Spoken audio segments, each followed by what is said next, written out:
இறைவனை விருந்து ஏற்றிடும் தோள்களில் சுவழியாகும் சுமையும் சுவையாகும் இறைவனின் வழியா ஊர்வலம் போகுது இறுதி ஊர்வலம் போகுது அன்று இறைவனின் ஊர்வலம் இன்று மனிதனின் ஊர்வலம் அதில் மாண்புகள் மலர்ந்திடும் பொது வாழ்வுகள் பிறந்திடும் ஊர்வலம் போகுது இறுதி ஊர்வலம் போகுது.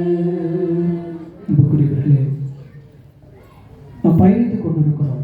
இந்த தவக்காலம், இந்த தவக்காலத்தில் கண்டிப்பாக நமக்கு சோதனைகள் இருக்கிறது. இயேசு கிறிஸ்து பாலைவனத்திலே 40 நாள் நோன்பு இருந்து ஜெபித்தார். இந்த நோன்பிற்கு அவர் போகிறதற்கு முன்னால் அவர் திருமுழுக்கு பெறுகிறார். அப்பொழுது இவரை என் அன்பார்ந்த மகன், இவரை நான் குறிப்பிடுகிறேன் என்று கடவுள் சொல்கிறார். தூய ஆவி இறங்கி வருகிறார். அது முடித்து விட்ட பிறகு அவர் சோதனைக்கு போகிறார். தூய ஆவியால் வழிநடத்தப்படுகிறார். அதற்கு முடித்த பிறகு அவர் பணி வாழ்வுக்காக செல்கிறார். அது ஆயத்த பணிக்காக அவர் இந்த பாலைவனத்திற்காக போகிறார். 3 விதத்திலே தயாரிக்கிறார். உடல் அளவிலே இந்த தயாரிப்பு கடவுளோடு தனியாக இருக்கிறது, சாப்பிடாமல் இருக்கிறது. எல்லாம் பெற்ற பிறகு அவருக்கு இன்னும் ஒன்று குறைவாக இருக்கிறது. சாத்தானை எதிர்கொள்ள வேண்டும்.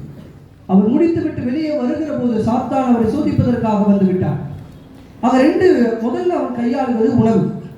அப்ப இந்த உணவை வைத்துதான், ஏன்னா அவர் 40 நாள் சாப்பிடல. அப்ப அது ஒரு கிரிட்டிக்கல் ஒரு சிச்சுவேஷன்ல அவர் இருக்கிறார்.